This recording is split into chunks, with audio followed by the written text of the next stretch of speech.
Boa noite, irmãos. Graça e paz do Senhor Jesus Cristo a todos. Louvado e exaltado seja o nome do Senhor nosso Deus nessa noite de hoje, noite de dia do Senhor, onde temos a oportunidade de poder ouvir a pregação da palavra de Deus e sermos edificados, pelas verdades bíblicas. Queria nesse momento, que os meus irmãos pudessem abrir suas Bíblias, aqueles que estão com suas Bíblias em mãos, no Evangelho de Jesus Cristo, segundo escreveu o evangelista Mateus, capítulo 16, e hoje nós iremos seguir a partir do versículo de número 21. Aqui Jesus agora está predizendo seu sofrimento, sua morte e sua ressurreição. Então Jesus, de forma clara, ele revela a missão a qual o Senhor a deu neste mundo, que era morrer por pecadores e ressuscitar ao terceiro dia. Então nós iremos fazer isso do verso 21 ao verso de número 23. Acompanhe a leitura em sua Bíblia, por favor.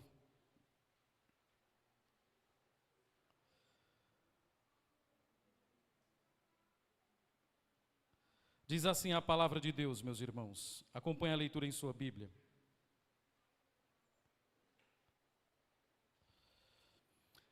Desde aquele tempo, começou Jesus Cristo a mostrar a seus discípulos que lhes era necessário seguir para Jerusalém e sofrer muitas coisas dos anciãos, dos principais sacerdotes e dos escribas, ser morto e ressuscitar no terceiro dia. E Pedro, chamando-o à parte, começou a reprová-lo, dizendo: tem compaixão de ti, Senhor, isso de modo algum te acontecerá. Mas Jesus, voltando-se, disse a Pedro: para trás de mim, Satanás, tu és para mim pedra de tropeço, porque não cogita das coisas de Deus, sim das dos homens. Oremos, irmãos, brevemente ao Senhor. Senhor nosso Deus e Pai, eu oro nessa noite de hoje, ó Deus, pelos meus irmãos que irão ouvir minha pregação nesse lugar, por aqueles, ó Deus, que por meio das redes sociais terão também contato com a pregação dessa noite de hoje. E que Teu Espírito Santo, ó Deus, ilumine minha mente, meu coração, para que eu possa transmitir a Tua palavra ao coração do Seu povo. Nos dê corações humildes, ó Deus, para acolher o sermão desta noite de hoje, pois sem dúvidas, Deus, Tu falas poderosamente ao coração do Teu povo por meio da pregação, da exposição e da explanação do texto bíblico e sagrado. Eu estou convencido, ó Deus, que a minha pregação, ela não tem inspiração como tem o texto escrito, mas eu creio que na Tua providência, o Senhor usa pessoas, ó Deus, para transmitir a Tua verdade ao coração do Seu povo. E me ajude, ó Deus, a ser fiel na transmissão do texto bíblico para a nossa edificação. Em nome de Cristo Jesus. Amém. As crianças podem desenhar uma cruz aí no espaço de desenho de sua tarefa, tá certo? E coloque uma frase embaixo que diz o seguinte: não podemos separar Cristo da cruz, que foi aquilo que Pedro quis fazer de acordo com essa passagem. Não podemos separar Cristo da cruz. Os demais irmãos, por favor, sigam comigo na exposição do texto sagrado. Meus irmãos, existia um homem na história chamado Marco Bruto, talvez você não o conheça, lá no primeiro século da era cristã, no primeiro século antes de Cristo, porque Cristo nasceu no século IV depois de Cristo. Então, no século I antes de Cristo, um homem chamado Marco Bruto, ele era muito amigo de um grande imperador de Roma chamado Júlio César. Júlio César, ele é muito conhecido, existem muitos documentários, histórias que contam como foi a biografia, a vida desse imperador romano Júlio César. Ele tinha uma amizade muito profunda. Marco Bruto era um senador muito importante na Roma Antiga, e Júlio César tinha uma amizade muito grande com o Bruto. E a história, meus irmãos, vai dizer que eles tinham uma amizade tão profunda, eles eram tão amigos, que o imperador tratava-o como uma espécie de filho, dando a ele grandes honrarias dentro do império. Mas aconteceu que Júlio César se proclamou ditador vitalício do Império Romano. E aquilo não agradou muito o coração de Bruto, de tal forma que ele se juntou com os senadores de Roma e eles praticaram ali o assassinato a facadas do imperador Júlio César. E diz a história que quando César estava naquele momento agonizando após as facadas, ele olhou e viu o seu melhor amigo com um punhal na mão e ele disse a famosa frase: até tu, Brutus. O que isso nos ensina e o que é que eu quero falar nessa noite para cada um de nós? O ataque que Júlio César ele recebeu veio de alguém que talvez ele nunca imaginasse que iria atacá-lo, que foi o seu grande amigo, o senador Marco Bruto. E nós nessa noite de hoje vamos ver que um ataque veio sobre Cristo de alguém que talvez fosse inusitado, que foi o apóstolo Pedro. No domingo passado, nós estávamos refletindo sobre a identidade de Jesus. Jesus está nas regiões de Cesareia de Filipe, e naquela ocasião ele faz uma pergunta aos seus discípulos, dizendo: quem o povo aí fora diz que eu sou? E alguns falavam João Batista, Jeremias e alguns dos profetas. E Jesus ali, ele fecha o círculo e diz: e vocês que caminham comigo, que estão comigo, quem vocês dizem que eu sou? E Pedro recebeu uma revelação divina, e Pedro era uma espécie de porta-voz do colégio apostólico, e Pedro diz: tu és o Cristo, o Filho do Deus vivo. E Pedro recebe aquela palavra por revelação. Pedro fez a mais pura e bíblica confissão básica da fé cristã: tu és o Cristo, Filho do Deus vivo. E Jesus olha para Pedro e diz o seguinte: bem-aventurado és tu, Simão, filho de Jonas, porque quem te revelou isso não foi carne e sangue, ou seja, não foi ser humano nenhum, tu não aprendestes isso na sinagoga, mas quem te revelou isso foi o meu Pai que está nos céus.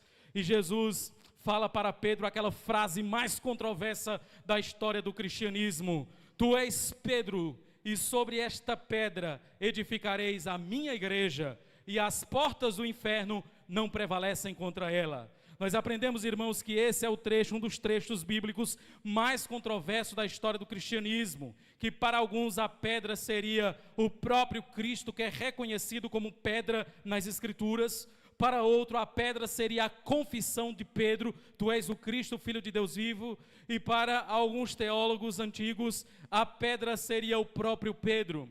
E eu falei para os irmãos que eu não tenho dificuldade com essa terceira interpretação. Grandes eruditos do Novo Testamento interpretam que Pedro seria a pedra, como Craig Keener, F.F. Bruce e Donald Carson. São teólogos do Novo Testamento, eruditos do Novo Testamento, e reconhecem que ali seria Pedro.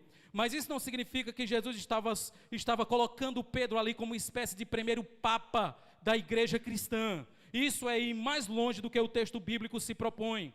Portanto, Jesus, ele olha para Pedro e diz: sobre essa pedra edificareis a minha igreja, e as portas do Hades não prevalecerão contra ela. Pedro era pedra por participação, enquanto confessando aquela verdade de que Cristo era o Filho do Deus vivo. Então é interessante, irmãos, que Pedro revela a verdadeira identidade de Cristo.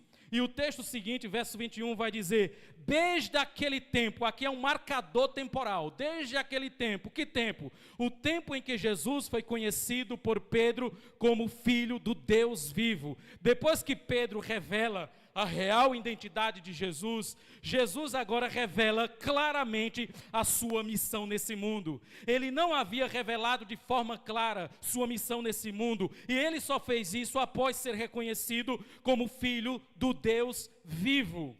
Ele já havia dado pistas de que ele iria morrer. Quando foi que ele deu essas pistas? Quando ele disse, por exemplo: assim como Jonas passou 3 dias e 3 noites no ventre do grande peixe, o Filho do Homem passará 3 dias e 3 noites no seio da terra. Mas isso era uma metáfora, talvez os próprios discípulos não entendiam o que ele quis dizer. No Evangelho de João, no capítulo de número 2, ele vai dizer algo interessante: destrói esse templo e em 3 dias eu edificarei outro. Então Cristo falava por metáforas e enigmas acerca da sua morte e ressurreição. Só que agora no verso de número 21, ele vai falar de forma clara sobre a sua missão nesse mundo.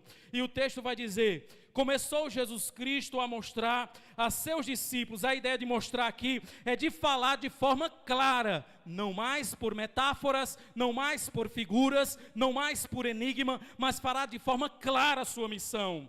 E ele diz que o Filho do Homem é necessário que ele vá a Jerusalém e sofrer muitas coisas, ser morto e ressuscitar ao terceiro dia. E ele vai dizer que os anciãos, sacerdotes e escribas irão participar de todo esse processo. Quando ele fala sobre anciãos, sacerdotes e escribas, ele está falando do sinédrio. O sinédrio, dentro da cultura judaica, era a suprema corte dentro do judaísmo, que era responsável por julgar crimes civis e religiosos. E quando eles julgavam e sancionavam a pena de morte, os romanos autorizavam e eles matavam, porque naquela época Roma dominava o mundo antigo dos tempos de Jesus, e somente Roma tinha autoridade para aplicar a pena capital. Portanto, anciãos, sacerdotes e escribas eram aqueles que faziam parte do sinédrio. Para aqueles que não conhecem, o sinédrio, ele era composto por 70 integrantes, com o sumo sacerdote, que era considerado uma espécie de representante de Moisés, que se sentava em uma cadeira chamada cadeira de Moisés. Os 70 anciãos ficavam em círculo e eles julgavam as causas religiosas e civis dentro do contexto dos tempos do Novo Testamento. Então, quando Jesus fala sobre anciãos, que são presbíteros aqui ligados ao judaísmo, quando ele fala sobre sacerdotes e escribas, ele está dizendo que seria julgado pelo sinédrio, que a morte dele envolvia um julgamento civil, e nós sabemos que foi isso que aconteceu. Jesus foi julgado por Anás e Caifás, que eram sumos sacerdotes, importantes integrantes do sinédrio judaico. Portanto, Cristo, quando ele morreu, ou antes de morrer, ele foi julgado pelo sinédrio, e ele foi condenado por blasfêmia, por falar que era filho de Deus. Portanto, irmãos, depois de revelar claramente a sua missão, o fato de que ele iria sofrer, morrer e ressuscitar, no verso 22, olha o que Pedro diz. E Pedro, chamando à parte, a ideia de chamar à parte é que Pedro pegou Jesus à força, tirou ali do meio dos discípulos, colocou Jesus no canto da parede e ele começou a reprovar Jesus. Ele começou a repreender Jesus, veja o que diz o verso 22. E chamando à parte, começou a reprová-lo, dizendo: tem compaixão de ti, Senhor. Isso de modo algum vai te acontecer. Em outras palavras, Pedro está dizendo: Deus não vai deixar que nenhum mal aconteça com você. Essa ideia de um Messias que vai sofrer, ser morto, Senhor, isso não vai te acontecer. Talvez o próprio Pedro tinha dentro da mentalidade dele a expectativa do Messias triunfante que existia dentro da mentalidade judaica. Eles esperavam o Messias que iria guerrear contra as forças opressoras do Império Romano. Talvez na mente de Pedro era assim que funcionasse. A expectativa do Messias guerreiro estava na mente de Pedro. E quando Cristo fala do Messias sofredor, Pedro fica escandalizado com aquilo e diz: não, Senhor, não vai te acontecer nenhum mal. Isso que o Senhor está pensando, cogitando em seu coração, o Senhor não vai deixar isso acontecer. Algumas traduções vão dizer: Deus vai ter misericórdia de ti e não vai deixar você passar por isso. Irmãos, Jesus, ele agora olha para Pedro e diz o seguinte, verso de número 23. Mas Jesus, voltando-se, disse a Pedro: arreda, Satanás, ou para trás de mim, Satanás, tu és pedra de tropeço. Irmãos, nos versos anteriores de domingo passado, Pedro é tratado como a rocha basal da igreja, e agora é uma pedra de tropeço. Ao mesmo lábios que trouxe uma revelação divina: tu és o Cristo, Filho do Deus vivo, foi a mesma boca que queria desviar Jesus de sua missão. Irmãos, e diz que naquele tempo, ou seja, foi um tempo muito próximo. Ao mesmo tempo que Pedro empresta a boca a Deus, Pedro empresta a boca ao diabo. E agora, de pedra da igreja, ele é pedra de tropeço, ou rocha de escândalo para Cristo ser desviado de sua missão. E Cristo duramente olha para Pedro e diz: para trás de mim, Satanás. E aqui vem uma pergunta importante: será que Pedro estava endemoniado? Para alguns, Pedro estava possuído de um espírito maligno, e Jesus disse: para trás de mim, Satanás, porque estava repreendendo o espírito maligno que estava possuindo Pedro. Mas essa não é uma interpretação legal das Escrituras, irmãos. Outros vão dizer que na verdade Jesus estava chamando Pedro de diabo, porque Pedro estava se colocando como adversário de Cristo para que ele não morresse. Mas a interpretação melhor do texto é que quando Jesus diz: para trás de mim, Satanás, não é que Pedro estava possuído, não é que Cristo chamou Pedro de Satanás, é que a ideia de uma ressurreição sem morte, de um triunfo sem cruz, era uma ideia maligna. E por que Jesus fala, para trás de mim, Satanás? Porque essa foi a proposta do diabo no deserto. Mateus capítulo 4, lembra que Jesus foi levado após o seu batismo para o deserto da Judeia e foi tentado por Satanás durante 40 dias. E o que foi que Satanás fez com Jesus? Primeiro, ele disse: se tu és filho de Deus, transforma as pedras em pães. Tu está com fome, tu está sofrendo, e tu tens poder de transformar uma pedra em pão. Quem transformou água em vinho, transforma pedra em pão, para saciar a sua fome. E Jesus diz: não só de pão vive o homem, mas de toda palavra que procede da boca de Deus. De repente Satanás coloca Jesus no pináculo do templo e diz: pula, porque os anjos te protegerão. O que foi que Pedro disse? Nenhum mal vai te acontecer. Deus não vai permitir um mal desse, você sofrer e morrer.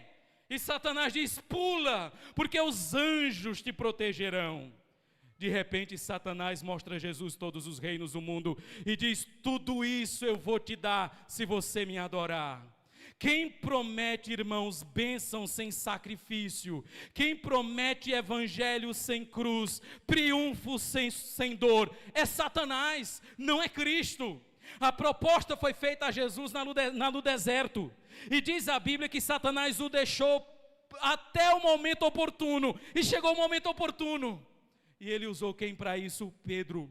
A mesma boca que proferiu talvez uma das maiores revelações da fé cristã, é a mesma boca que quer desviar Jesus de sua missão. Então na cabeça de Pedro não fazia sentido. Se Cristo era o Messias, essa ideia de sofrer, de morrer, não faz sentido.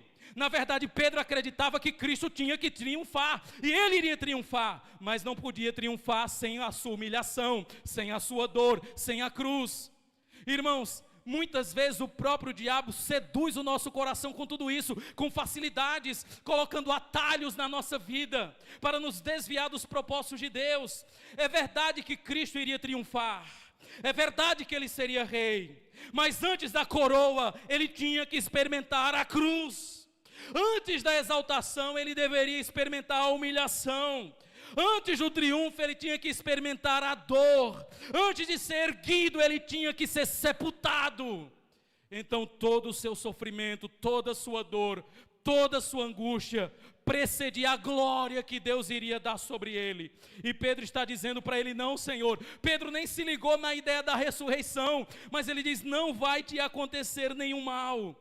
Por isso que Jesus diz: para trás de mim, Satanás, pois cogita das coisas dos homens. Ou seja, você não está pensando como Deus pensa, mas você está pensando como o homem pensa. E como é que o homem pensa? O homem busca conforto, evitar a dor, evitar o sofrimento, evitar a angústia, evitar a tortura. O homem pensa assim. E o que Deus queria para Cristo? A cruz, o sofrimento e a dor. Isaías capítulo 53, verso 10 diz: e a Deus agradou moê-lo, que é um texto que fala sobre a crucificação de Jesus. Portanto, o sofrimento de Cristo, a cruz, a morte de Cristo, fazia parte dos planos de Deus, e Pedro ali estava como uma espécie de agente de Satanás, sendo influenciado pelo diabo para desviar Jesus de sua missão. Meus irmãos, quando Cristo diz aí no verso de número 21, é necessário seguir para Jerusalém e sofrer muitas coisas. Por que Jerusalém? Por que não Roma? Por que não a Babilônia ou o Egito? Por que Jerusalém? Porque Jerusalém era a cidade que matava os profetas. E nenhum profeta deveria ser morto fora de Jerusalém. Jerusalém era o local do sacrifício, e era ali que Cristo derramaria sua vida. Ele não podia ser morto em outro lugar, senão em Jerusalém. E isso, irmãos, é profético. Você lembra quando Deus prometeu a Abraão um filho? Abraão já era avançado em idade, Sara era estéril, e Deus cumpriu a promessa e deu Isaque para ele. Depois que ele recebeu Isaque como filho, Deus disse: agora sobre ao monte Moriá, e ali o oferece em holocausto e sacrifício. Meus irmãos, aquela região veio a ser a região de Jerusalém. E é interessante, meus queridos, que Cristo diz: é necessário. Ou seja, é plano de Deus que ele sofra, é plano de Deus que ele experimente a cruz, é plano de Deus que ele experimente a paixão, é plano de Deus que ele atravesse a via dolorosa. Quando ele diz é necessário, o que está dizendo? Não existe outro caminho para mim a não ser a cruz. Mas isso não significa que ele foi de forma compulsória, mas ele foi de forma voluntária para cumprir a vontade de Deus. Irmãos, isso aqui dá uma tapa na cara de cada um de nós, porque o que é que nós aprendemos hoje, ou escutamos da boca de teólogos da prosperidade? Que você não tem que sofrer, que você não tem que padecer, que você tem que triunfar, que você tem que vencer na vida. E as promessas desses teólogos na verdade, as promessas de Satanás, que é um triunfo sem sofrimento, é uma coroa sem cruz. E se você for ler do verso 24 ao 28, Cristo vai dizer que os discípulos também foram chamados para sofrer como ele vai sofrer, tomar a cruz e segui-lo. Meus irmãos, então é necessário que ele vá a Jerusalém, que ele sofra, que ele seja morto e que ele ressuscite ao terceiro dia. Jerusalém era o local do sacrifício. Sim, eu sei que Jesus morreu no Gólgota, fora da cidade, mas a região pertencia a Jerusalém, e nenhum profeta deveria ser morto fora das regiões de Jerusalém. E Jesus, ele é morto e ele é sacrificado como cordeiro. O local do sacrifício é sempre Jerusalém. Você lembra das grandes festas judaicas? Páscoa, Tabernáculos, Pentecostes. Todo mundo que ia adorar a Deus tinha que se direcionar para Jerusalém, porque lá estava o templo, sacerdócio, a estrutura de culto, portanto o sacrifício tinha que ser feito ali.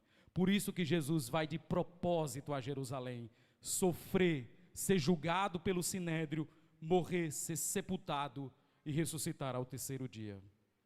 Irmãos, essa passagem bíblica ensina muitas lições para a nossa vida como cristãos, como povo e como servos de Deus. A primeira lição que eu tiro dessa passagem bíblica para nós é que mesmo um verdadeiro discípulo de Cristo pode cair em ignorância espiritual. Nós não somos infalíveis e podemos militar contra Cristo achando que estamos defendendo a Cristo. João Crisóstomo foi um pai da igreja. Ele disse que quando Pedro disse para Jesus: tem piedade de ti, Senhor, nada disso vai te acontecer. Ele disse que Pedro não estava com malícia no coração. Pedro tinha as melhores das intenções. Ele não queria que Cristo morresse. Então as intenções de Pedro eram boas, mas ele estava desviando Cristo da cruz. E isso era uma ideia diabólica, isso era uma ideia maligna. Quantas vezes nós, meus irmãos, temos as melhores das motivações, mas aconselhamos pessoas a fazerem coisas contrárias à vontade de Deus. O problema de Pedro não eram as motivações do coração dele, as motivações do coração de Pedro talvez fossem as melhores. Agora perceba que enquanto Pedro confessa, ele é agente de Deus, mas enquanto ele aconselha, ele é agente do diabo. Enquanto ele confessa, ele é a pedra da igreja, mas enquanto ele aconselha, ele é a pedra de tropeço. Meus irmãos, mesmo o verdadeiro discípulo de Cristo pode cair em ignorância espiritual. Nós não somos infalíveis. Irmãos, Pedro era um discípulo de Jesus, o porta-voz do colégio apostólico, aquele que tomava à frente uma espécie de líder do colegiado dos apóstolos. Mas você percebe a falta de discernimento espiritual de Pedro, querendo desviar Jesus da rota que Deus planejou para ele. E muitas vezes nós também, dentro do seio da igreja, podemos emprestar a boca ao diabo. Muitas vezes nós podemos aconselhar pessoas contrárias. Eu já dei conselhos diabólicos às pessoas. Eu lembro-me uma vez que eu estava num retiro de carnaval da igreja que eu fui membro, e uma irmã, ela estava passando um momento muito difícil no casamento, um momento doloroso. Estava em um conflito profundo com o marido. E ela me perguntou: eu estou sofrendo muito. E eu queria me separar dele. E eu disse para ela: veja, você está sofrendo demais. Eu penso que Deus não vai lhe condenar se você deixar seu marido. Eu penso que é uma atitude plausível diante da dor que você está sofrendo. Irmãos, eu dei esse conselho a essa mulher nas melhores das intenções do meu coração, porque eu queria que ela se livrasse do sofrimento dela. Mas eu não tenho dúvida que foi um conselho diabólico, um conselho maligno. É bem verdade que ela deixou o marido. Não sei se foi por causa do conselho que eu dei, mas eu sei que eu não dei um conselho bíblico para ela. Eu dei um conselho de Satanás. E se você perguntasse para mim: pastor, a sua intenção era acabar aquele casamento? Não, a minha intenção era que ela não sofresse. Mas o meio que eu mostrei para ela foi um meio maligno, diabólico, que foi destruir um casamento para acabar com o sofrimento. Irmãos, foi o que Pedro fez. Muitas vezes nós somos discípulos de Cristo, temos as melhores das intenções, mas não temos discernimento para aconselhar pessoas, e muitas vezes estamos dando conselho maligno às pessoas que estão ao nosso redor.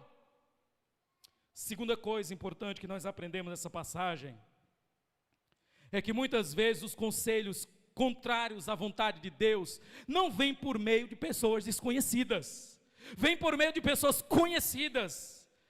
Os conselhos contrários à palavra de Deus muitas vezes não vêm por pessoas que não gostam de você, mas vêm por meio de pessoas que gostam de você. Irmãos, Pedro era um discípulo de Jesus, caminhava com ele, estava com ele, era porta-voz do colégio apostólico, e estava dizendo para Jesus o seguinte: isso não vai te acontecer. Não, Senhor, que ideia é essa de morte, de sepultamento? Que ideia é essa de dor e sofrimento? Isso não vai te acontecer. Tu és o Filho de Deus. Deus jamais vai deixar o Senhor passar por isso. E o conselho veio logo de quem? De Pedro.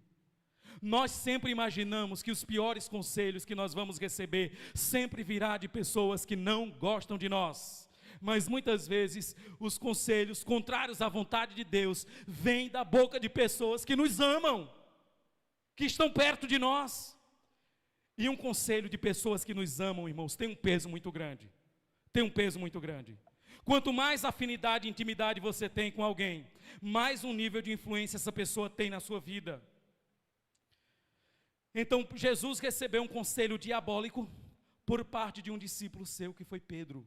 E muitas vezes nós recebemos conselhos malignos por meio de pessoas que nós convivemos. Às vezes é sua esposa que vai dar um conselho do diabo para você, com as melhores das intenções. Às vezes é o contrário, é o marido que vai orientar você de forma diabólica, com as melhores das intenções. Nós não estamos aqui julgando as intenções do coração, nós estamos aqui julgando os conselhos que são dados. Então muitas vezes os conselhos do diabo vêm dos lugares que a gente menos imagina. Às vezes vêm dos púlpitos das igrejas também. Terceiro, meus irmãos, nós podemos ser boca de Deus e boca do diabo na vida dos nossos irmãos. E nós precisamos ter discernimento com respeito a isso. Muitas vezes nós somos boca de Deus e boca do diabo na vida dos nossos irmãos. Nós precisamos ter discernimento sobre isso, e aqueles que escutam também precisam de discernimento. Irmãos, eu já recebi muitos conselhos de pessoas que me amam, que se importam comigo, mas que eram conselhos contrários à vontade de Deus. E eu disse: eu não vou seguir esse tipo de conselho. Mas eu não olhei para a pessoa e disse: sai daqui, Satanás. Eu não falei isso. Cristo foi mais longe do que eu. Mas eu não escutei. Aquele conselho não adentrou o meu coração, por entender que era contrário à vontade de Deus.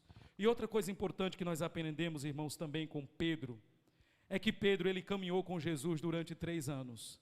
Pedro era o porta-voz do colégio apostólico. Mas você percebe que Pedro era um discípulo altamente imaturo? Você percebe isso? Pedro era um discípulo imaturo. Eu não sei o que passou na cabeça de Pedro. Quando Pedro diz: tu és o Cristo, Filho do Deus vivo, Jesus diz: bem-aventurado és tu, Simão, filho de Jonas, porque foi o Pai que te revelou. Pedro: nossa! Aí Jesus, eu vou morrer, Pedro, agora eu vou lá novamente, inspirado. Não, Senhor, não vai te acontecer nenhum mal. Aí Jesus, agora foi Satanás que te revelou isso. Talvez Pedro procurasse receber o elogio de Cristo como recebeu anteriormente. E Jesus diz, agora não é uma revelação de Deus, isso é coisa do maligno. Irmãos, eu quero dizer uma coisa para cada um de nós. Nem todos nós dentro da igreja temos o mesmo nível de maturidade, não tem jeito.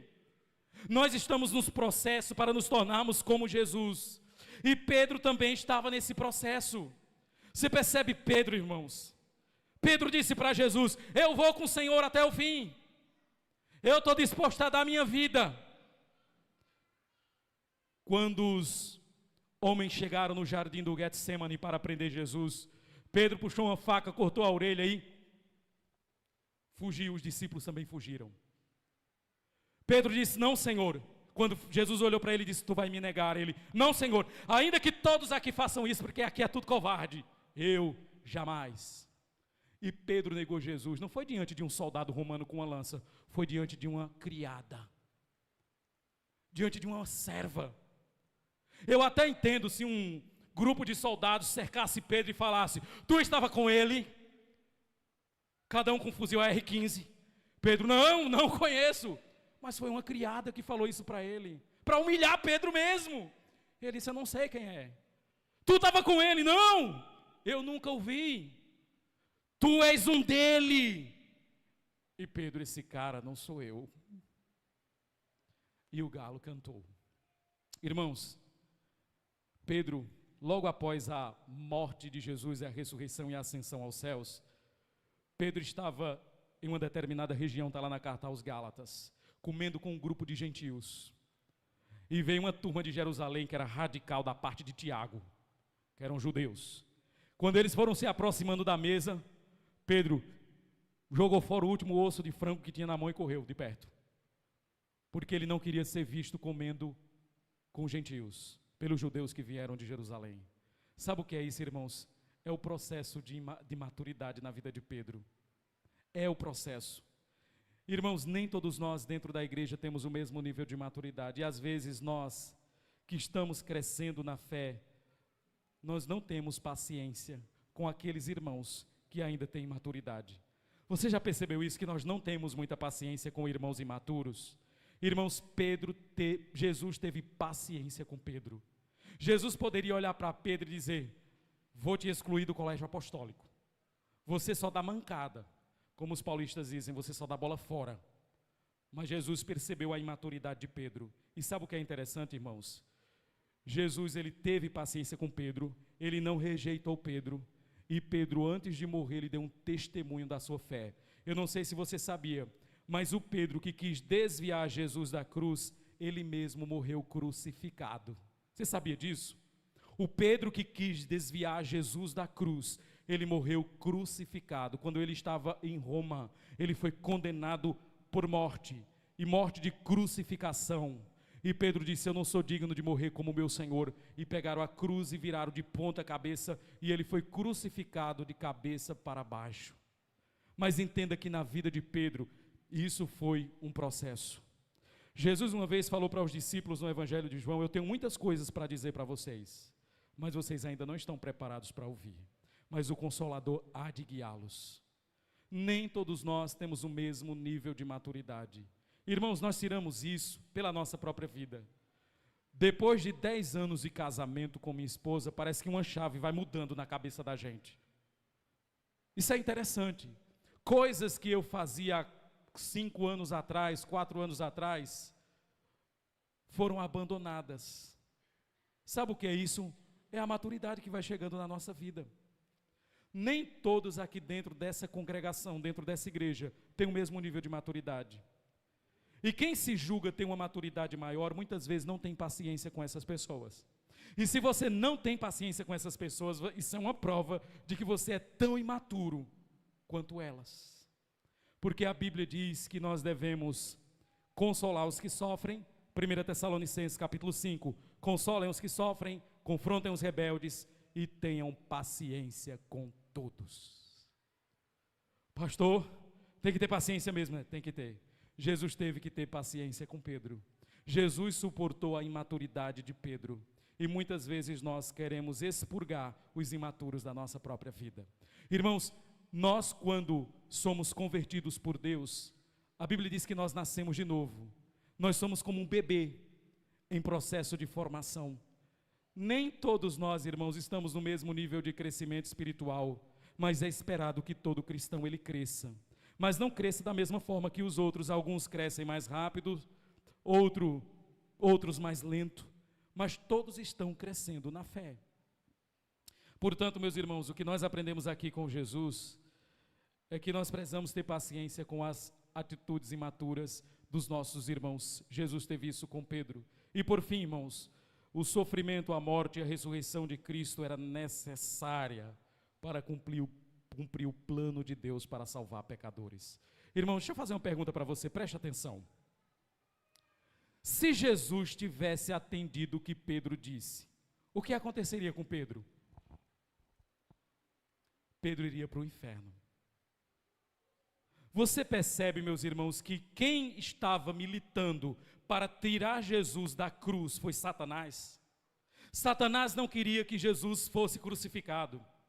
Satanás tentou de todas as formas tirar Jesus da cruz. Até quando Jesus estava pendurado na cruz, alguém olhou para ele e disse: se tu és filho de Deus, desce. Sabe o que era isso, irmãos? A mesma voz do deserto, a mesma voz que ecoou na boca de Pedro, ecoou diante de Jesus na cruz: desce daí. Porque se Jesus, meus irmãos, não morresse, não sofresse, padecesse por nós, não havia esperança de salvação para ninguém. Ninguém seria salvo. Por isso que Jesus diz: é necessário que o Filho do Homem sofra, seja morto e ressuscite. Porque é necessário, porque sem isso não há salvação. Sem isso, irmãos, não há esperança de redenção para ninguém. Cristo, quando estava no Getsemane, ele orou dizendo: se possível, afasta de mim esse cálice. E se a oração de Jesus fosse atendida, não haveria salvação para ninguém. Mas Cristo sabia que Deus o enviou para morrer. É por isso que ele diz: todavia, faça-se a tua vontade. E a vontade de Deus era que Cristo sofresse. A vontade de Deus era que Cristo padecesse, fosse humilhado. A vontade do Pai era que o nosso Redentor sofresse dores inimagináveis. E aqui eu estou falando por alto para você, da humilhação de Cristo. Imagine caravos perfurando suas mãos, perfurando seus pés, coroa de espinho perfurando o seu crânio. Imagine você ser esbofeteado, xingado, humilhado, ter o seu corpo rasgado pelos azorragues.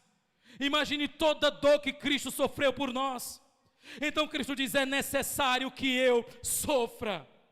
Aí Jesus no verso 24 vai dizer: quem quiser me seguir, tome sua cruz e siga-me. O plano de Jesus, o plano de Deus para Jesus era sofrer por nós. E sabe qual é o plano de Deus para nós? Sofrer por Ele. Essa é a ideia do texto. Cristo sofreu, padeceu por nós, para que nós possamos sofrer e padecer por Ele. O caminho de Deus para o seu povo também é um caminho de dor e sofrimento. Paulo diz: eu cumpro em meu corpo as aflições de Cristo que ainda restam. Ou eu cumpro em mim o que resta das aflições de Cristo. Deus planejou para você, que talvez está com a mente intoxicada com a teologia neopentecostal, Deus planejou para você e para mim um caminho de dor, de sofrimento e de renúncia. Foi isso que Ele planejou para nós. Da mesma forma que Cristo esteve disposto a sofrer e levar a cruz por nós, nós também devemos estar dispostos a sofrer e padecer por Ele. Claro que Cristo sofreu para nos salvar. Nós não sofremos para salvar Cristo, mas nós sofremos porque nós o amamos. Nós padecemos por Ele porque Ele é tudo em nossa vida. Irmãos, o caminho que Deus preparou para Cristo, Deus também preparou para o povo dele. Deus também preparou para nós. Essa ideia, irmãos, de triunfo sem dor, de coroa sem cruz, de ressurreição sem morte. Esta é a ideia de Satanás desde os tempos imemoriais. E até hoje Satanás está fazendo esse tipo de proposta para nós. Sabe o que nós queremos? Nós queremos um Cristo sem cruz, porque um Cristo sem cruz é humilhante. Um Cristo sem cruz não é atraente. Paulo disse que os judeus se escandalizaram com o Cristo crucificado. Irmãos, um Cristo sem cruz é uma proposta de Satanás. A ressurreição sem morte é uma proposta de Satanás. O triunfo sem dor é a proposta de Satanás. O discipulado sem renúncia é proposta do diabo. Sim, tem triunfo, tem glória, tem honra, mas tudo isso é precedido por humilhação, dor e sofrimento. Eu queria nesta noite de hoje dizer para cada um de nós aqui: Pedro quis fazer uma coisa que muitos de nós andamos fazendo, é separar Cristo de sua paixão. Pedro queria um Cristo, mas ele não queria sua paixão, ele não queria a cruz. E nós, irmãos, aceitamos o Cristo crucificado. Não separe Cristo da cruz, porque senão o evangelho perde todo o sentido. É verdade que ele poderia não morrer, mas ele escolheu morrer por mim e por você. Irmãos, quando Pedro estava prestes a sofrer o seu martírio em Roma, a tradição cristã vai dizer que, diante das intensas perseguições que estavam ocorrendo no império, Pedro pegou suas coisas e iria fugir de Roma. Ele pegou suas coisas e iria fugir da cidade de Roma, porque ele sabia que se permanecesse lá ele iria morrer. E no meio do caminho a tradição cristã diz que Pedro teve uma revelação, e Cristo apareceu para ele, o Cristo ressurreto, indo em direção contrária. Enquanto Pedro estava saindo de Roma, Jesus estava indo para Roma, e eles tiveram um breve diálogo no caminho. E Jesus falou para Pedro: Senhor, para onde tu estás indo? E Jesus disse: eu estou indo ser crucificado em Roma. E Pedro entendeu que aquela fala do Senhor era para que ele retornasse, desse um testemunho de fé e sofresse o seu martírio. E ele fez o caminho contrário e voltou para a cidade de Roma e foi crucificado. Enquanto Pedro estava fugindo da cruz, Jesus estava indo para a cruz, e Pedro entendeu que ele deveria retornar, e ele morreu crucificado. Eu não sei se essa tradição cristã ela é veraz, mas que de fato Pedro morreu crucificado em Roma. Isso é muito bem documentado. Eu queria nesta noite de hoje que você pensasse sobre o que eu estou falando para você nesta hora. Não separe o Cristo da cruz, não faça isso. Satanás tentou fazer isso, afastar a cruz e Cristo. Mas o propósito de Deus era dar a cruz para Cristo. Irmãos, é doloroso para nós quando Jesus diz é necessário. Em outras palavras, o texto grego ele é muito forte. É como se Jesus estivesse dizendo: não há outro caminho, é necessário, porque o plano de Deus era que ele morresse. A morte de Jesus não foi um acidente de percurso. A morte de Jesus fez parte do plano de Deus. A morte de Jesus não foi uma fatalidade. A morte de Jesus foi um decreto divino que envolvia a morte do Filho. Irmão, se Cristo, Filho de Deus, sofreu e padeceu duramente por amor ao Pai, você acha que você foi chamado para ter vida boa? Coisa linda.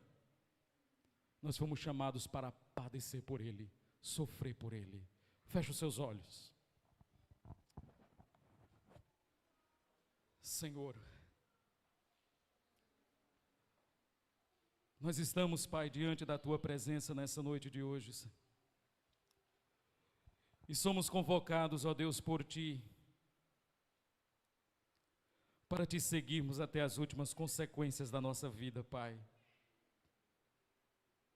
Ó Deus, eu oro nesta noite de hoje pela vida dessa igreja, desses irmãos, Pai. O Senhor não nos chamou, ó Deus, para seguirmos um evangelho de facilidades, um evangelho de conforto, um evangelho de bem-estar. Nós fomos chamados, ó Deus, para o martírio. Todos nós que aqui estamos, fomos chamados para o martírio. Fomos chamados para morrer para nós mesmos, para vivermos para a Tua glória.